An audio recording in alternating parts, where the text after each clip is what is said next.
In today's video, I'm going to teach you how to create a Telegram bot.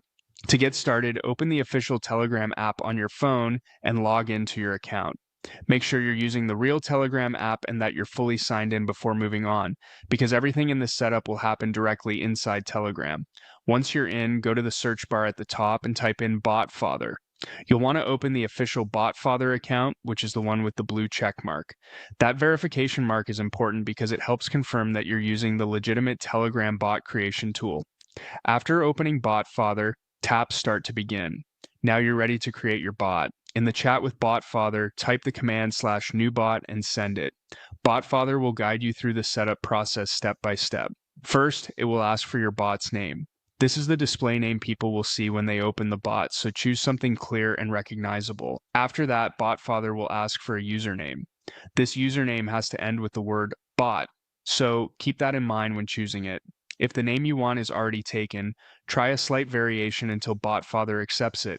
After your bot is created, BotFather will send you a bot token. This token is extremely important because it acts like your bot's password when connecting it to apps, automation platforms, or coding tools. You should copy it and store it somewhere safe.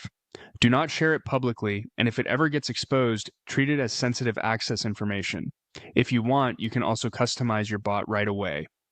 BotFather supports several useful commands for this. You can use /setDescription to add a longer description, /setAboutText to add short profile information, /setUserPic to upload a profile picture, and /setCommands to create a list of menu commands users can see. These options are optional, but they help make your bot look more complete and professional. Finally, test your bot to make sure it exists and is accessible. Go back to Telegram search, look up your bot's username, and open it. Then tap Start. At this point, the bot should open normally. Keep in mind that a newly created bot usually won't do much on its own yet. Basic bots often need coding or an automation tool behind them in order to respond properly and perform tasks. And that's how to create a Telegram bot from your phone using BotFather.